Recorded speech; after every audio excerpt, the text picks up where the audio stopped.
السلام علیکم ورحمۃ اللہ وبرکاتہ۔ میرے محترم دوستو، احرام میں خوشبو سے متعلق چند احکامات ہیں، وہ آپ کے سامنے بیان کرنا چاہتا ہوں۔ احرام کی حالت میں خوشبو، عطر، سینٹ وغیرہ کا جسم اور لباس میں لگانا جائز نہیں،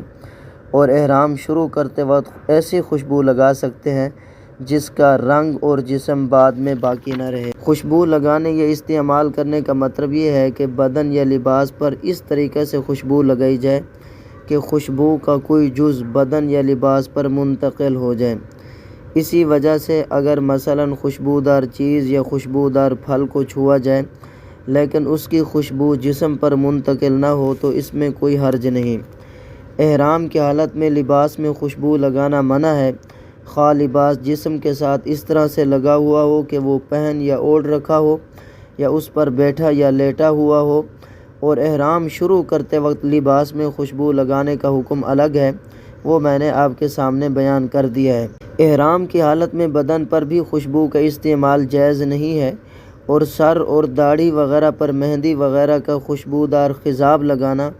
اور جسم یا اس کے کسی حصہ کو خوشبودار صابن سے دھونا یا خوشبودار پاؤڈر اور کریم وغیرہ لگانا بھی جائز نہیں۔ احرام کی حالت میں خالص خوشبو کا کھانا پینا بھی جائز نہیں، البتہ اگر کوئی خوشبو کھانے پینے کی چیز میں شامل ہو تو اگر اس خوشبو کو کھانے پکانے سے پہلے شامل کیا گیا تھا اور اس خوشبو کے ساتھ ہی کھانے کو پکایا گیا ہے تو خواہ خوشبو تھوڑی ہو یا زیادہ، حنفیہ اور مالکیہ کے نزدیک ایسی چیز کے کھانے پینے میں کوئی حرج نہیں، بلکہ حنفیہ کے نزدیک اگر پکائے ہوئے کھانے میں کھانا پکانے کے بعد بھی خوشبو شامل کی گئی ہو تو اس کا کھانا جائز ہے، اور اگر ایسے کھانے میں خوشبو شامل کی گئی ہو جو پکایا نہیں گیا تو اگر کھانے کی مقدار خوشبو کی مقدار پر غالب ہے اور اس سے خوشبو نہیں آتی تو اس کے کھانے میں کوئی حرج نہیں، اور اگر خوشبو آتی ہے تو اس کا کھانا مکروہ ہے اگرچہ کچھ واجب نہیں، اور اگر خوشبو کی مقدار کھانے کی مقدار پر غالب ہے تو پھر اس کا کھانا جائز نہیں، خواہ اس سے خوشبو آتی ہو یا نہ آتی ہو۔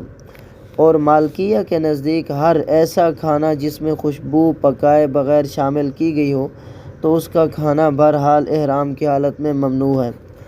اور اگر خوشبو کو کسی مشروب میں شامل کیا جائے جیسا کہ پانی میں شامل کیا ہوا عرق گلاب وغیرہ تو احرام کی حالت میں حنفیہ اور مالکیہ کے نزدیک اس کا پینا جائز نہیں، خواہ خوشبو کم ہو یا زیادہ ہو۔ اور اسی طرح یہ بات بھی سمجھ لیں کہ فقہائے کرام کے نزدیک خوشبودار پھلوں اور دوائیوں کو کھانا جائز ہے،